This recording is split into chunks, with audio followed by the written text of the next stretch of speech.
Hey friends, welcome back to my channel. So इस channel पे जहाँ हम सब मिलकर, हम और आप मिलकर आरबीआई ग्रेड बी की तैयारी कर रहे हैं।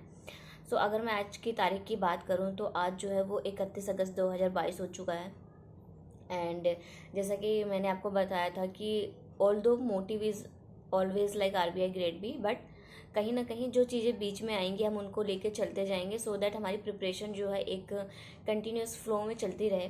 और उसी क्रम में जो है वो मैंने आपको बताया था कि मैंने स्केल 3 का आरबी स्केल 3 का भरा हुआ है। जस्ट बिकॉज कि उसमें क्योंकि सिलेबस ऑलमोस्ट जो है वो उसका जो प्री का है, लाइक मैथ्स, रीजनिंग, इंग्लिश, या आप करंट अफेयर्स की चीज़ें ले लें तो वो चीज़ें ही आनी है स्केल 3 में आरआरबी की। तो अगर मैं इसका, जैसे मैंने फॉर्म डाला या इसके लिए मैं प्रिपेयर भी करती हूँ, तो कहीं ना कहीं इनडायरेक्टली वो सब जो चीज़ें हैं वो आरबीआई के लिए भी कंट्रीब्यूट होंगी। तो अगर ये देखा जाए कि अगर उसकी वजह से या बीच में अगर कोई ऐसे एग्ज़ाम आते हैं इसकी वजह से कहीं इफ़ेक्ट तो नहीं हो रहा है, तो कहीं ना कहीं जैसे मैंने बताया था कि हमें फॉर्म भरने हैं और फॉर्म वही भरने हैं जो जिनका सिलेबस सेम हो। जैसे कि मैंने बताया था कि अगर आप अब इसके साथ आप ये सोचिए कि एसएससी की तैयारी कर लें या पीसीएस की तैयारी कर लें तो वो चीज़ें नामुमकिन है। इनफैक्ट इसी मतलब कि पीसीएस और जो चीज़ें अदर सेक्टर की उसको अगर दूर भी रख दिया जाए, तो जैसे मैंने बताया था कि अगर नाबार्ड भी अगर आप लेके चलते जहाँ ऑलमोस्ट सारा का सारा syllabus is very much equivalent to RBI grade B syllabus, but उसका अगर एक सब्जेक्ट भी अलग है, जैसे कि नाबार्ड में आपको एआरडी पढ़ना पड़ता है एंड कुछ चीज़ें ऐसी हैं, या अगर गवर्नमेंट स्कीम में ही अगर मान लीजिए बात की जाए कि नाबार्ड में भी गवर्नमेंट स्कीम आती है और आरबीआई में भी गवर्नमेंट स्कीम आती है, तो ठीक है गवर्नमेंट स्कीम्स हैं, लेकिन उसमें भी अगर देखा जाए तो बहुत ज़्यादा वेरिएशंस हैं। क्योंकि जहाँ एक और आरबीआई ग्रेड बी जो है वो इकोनॉमिक और सोशल अफेयर्स को लेकर ज़्यादा फोकस्ड होती है, वहीं पे नाबार्ड जो है वो आप एग्रीकल्चर सेक्टर को लेकर फोकस्ड होती है। तो कहीं ना कहीं की पॉइंट्स यही हैं कि भले गवर्नमेंट स्कीम्स नाम दे दिया गया है लेकिन उसमें भी वैरायटी है। एंड आप उस चीज़ को अलग से मतलब उसको कर भी सकते हैं, आइडेंटिफाई कर सकते हैं कि जाहिर सी बात है स्कीम उसमें इस तरीके की स्कीम आएंगी और इसमें आपको इस तरीके की उसका जो कोर सब्जेक्ट है उस पर आपको फोकस करना होता है। सो यही चीज़ें होती हैं। और इसी तरीके से जैसे करंट अफेयर्स बोल दिया जाए तो जहाँ आपका आरबीआई एंड बैंकिंग जो है वो बैंकिंग और फाइनेंशियल अवेयरनेस से संबंधित आपसे करेगा, वहीं कहीं ना कहीं नाबार्ड जो है वो आपका एग्रीकल्चर सेक्टर को ज़्यादा फोकस करेगा। ऑल दो मैंने नाबार्ड का कभी भरा नहीं है एग्ज़ाम, मैंने कभी उसका सिलेबस तो देखा था अभी जब लेटेस्ट वाली अभी जो ग्रेड ए की वैकेंसी आई थी।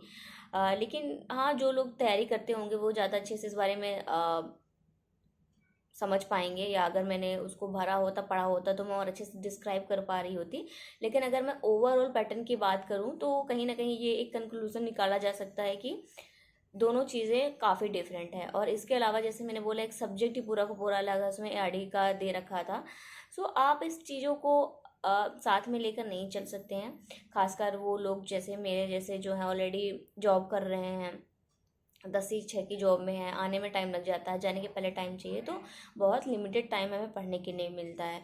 उस पर भी अगर हम दो चीज़ें साथ में लेके चलेंगे तो बिल्कुल भी नहीं होने वाला है। बिल्कुल ये गलती आप ना करें कि आप दो सब्जेक्ट लेकर साथ में चलने वाले हैं। सो ये चीज़ हम पहले भी डिस्कस कर चुके हैं और अब इस पर ज़्यादा डिस्कशन करने की ज़रूरत नहीं है। सो जैसे मैं यही बोल रही थी, इन सब चीज़ों की बात करने का पर्पज़ यही है कि कहीं ना कहीं मेरे साथ भी हुआ है और ये मुझे ऐसा लगता है कि हर किसी के साथ होता ही है। क्योंकि तैयारी तो इंसान कर लेता है, लेकिन आई थिंक वो एक थोड़ा सा अपने अंदर लाना कि हाँ ठीक है यही चीज़ के साथ स्टिक रहना थोड़ा सा मुश्किल हो जाता है। मेरे साथ भी इनिशियली थोड़ा ऐसे ऐसे होता था कि कोई नई वैकेंसी आ गई तो उधर इधर, लेकिन फाइनली मैंने इस चीज़ को समझा कि दो चीज़ें साथ में लेकर हम नहीं चल सकते हैं, आपको एक चीज़ पिक करनी होगी। And I chose RBI grade B. So जैसा कि यही था कि हमेशा टारगेट वही रहेगा, हमें अगले साल की वैकेंसी को ही टारगेट करना है, लेकिन हाँ बीच में हमें अगर कोई ऐसा फॉर्म आता है तो फॉर्म भरेंगे ज़रूर, और एग्ज़ाम भी देने जाना चाहिए ऑफ कोर्स, क्योंकि जितनी बार एग्ज़ाम हॉल में जाएंगे उतना ही अच्छा हमारे लिए होगा तैयारी के हिसाब से। एंड अगर एक भी सब्जेक्ट कॉमन मिलता है तो क्यों नहीं, हमें अगर उसमें यूज़ हो रहा है तो हमें करना चाहिए। लेकिन यही है कि हम अदर कोई भी अपने उस जो हमारा एक सिलेबस है उसके अलावा अगर हमें कोई सब्जेक्ट आ गया किसी में तो हम उसकी तरफ नहीं जाने वाले हैं। ऑल्दो हमने उसका फॉर्म भर दिया है, क्योंकि 5 में से 3 सब्जेक्ट मिल रहे थे इसलिए मैंने फॉर्म भर दिया है। लेकिन अगर 2 सब्जेक्ट अलग हैं तो मैं उस 2 सब्जेक्ट को बिल्कुल नहीं पढ़ने वाली हूँ। ये तो रही बात अच्छे से क्लियर कट हमें समझनी होगी। अब क्योंकि अगस्त आ चुका है तो मेरी अगस्त तक की जो स्ट्रेटजी थी वो यही थी कि मैं थोड़ा थोड़ा सारे सब कुछ मिला के पढ़ रही थी। एंड मैंने अभी तक मॉक टेस्ट देना स्टार्ट नहीं किए हैं।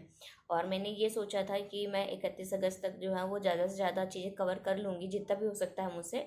और 1 तारीख से मैं उसको पूरी तरीके से 23 तारीख तक, जैसे 23-24 को पेपर है तो 23 तक का समय तो है ही।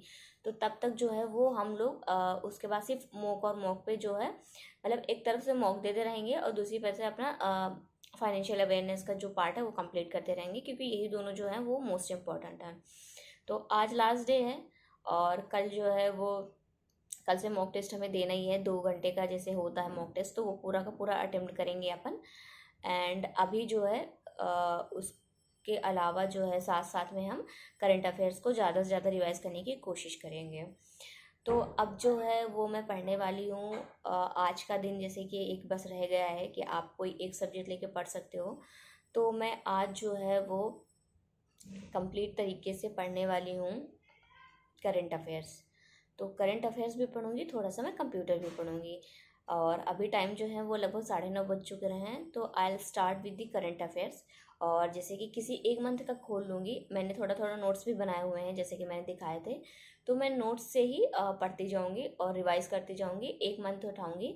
सो जैसे मंथ की बात हो रही है तो मंथ में मैं आज जो है अप्रैल मंथ का पढ़ने वाली हूँ। सो अभी जो मैं अप्रैल मंथ का कंप्लीट कर लूँगी और उसके बाद जो बीच में मैं थोड़ा सा कंप्यूटर भी पढ़ूँगी। सो अभी जो है वो बस स्टार्ट करेंगे। एंड जब तक भी है सोने का टाइम, लाइक जब तक भी जाग सकते हैं, सच कुछ वो नहीं है कि कब तक जागना है। जब भी नींद नहीं आ रही अगर आपको तो आपको पढ़ना ही है, बाकी चीज़ें आप थोड़े टाइम के लिए भूल ही जाइए, फ़ोन वगैरह। और ये काफ़ी चीज़ें डिस्टर्बिंग होती हैं, आपको इन सब चीज़ों से अलग ही रहना पड़ेगा। सो यहाँ पे यही है कि आई थिंक करंट अफेयर्स एक बहुत बड़ा पार्ट जो है वो प्ले करता है कॉम्पिटिटिव एग्ज़ाम में। एंड स्कोरिंग सब्जेक्ट भी है तो कुछ ज़्यादा ही फोकस देने की ज़रूरत है। एंड अगर जैसे मैं बात करूँ स्केल 3 की, तो मेरे मेरे उस हिसाब से जैसे मैंने अभी स्टार्ट ही किया है तो मेरा अभी करंट अफेयर्स इतने अच्छे से तैयार नहीं हो पाया है। एंड जैसे अभी मैं उसके लिए क्योंकि पढ़ रही हूँ तो मुझे बहुत सारी चीज़ समझ में आ रही है कि मुझे किस तरीके से करंट अफेयर्स पढ़ना पड़ेगा। और यह मंथली या वीकली पढ़ने से काम नहीं चलने वाला है, हमें डेली जो है करंट अफेयर्स पे पढ़ना पड़ेगा, क्योंकि उसको पढ़ना, फिर नोट्स बनाना और उसके बाद उसको रिवाइज करना multiple time is a big task. तो यही है, अभी तो मैं नहीं करूँगी खैर, क्योंकि मुझे अभी इतना बिल्कुल टाइम नहीं है गिनती कि अब मेरे पास कल से जो होंगे वो 23 दिन होंगे, तो अभी तो समय नहीं है। लेकिन हाँ, एक बार मेरा स्केल 3 का एग्ज़ाम हो जाएगा उसके बाद जो हम बनाएंगे, एक बार फिर से बात करेंगे इस बारे में हालांकि विस्तार से कि अब क्या स्ट्रेटजी होनी चाहिए या किस तरीके से है। और लेकिन ये जो सारा टाइम है कि जब तक ये आरबीआई का, इनफैक्ट जब तक कि अगर मैं बोलूँ कि आरबीआई की वैकेंसी आ नहीं जाती, नोटिफिकेशन आ नहीं जाता है, क्योंकि उसके बाद तो फिर कुछ हम इस किसी और के बारे में बात नहीं करेंगे, सिर्फ इसी के बारे में बात करेंगे।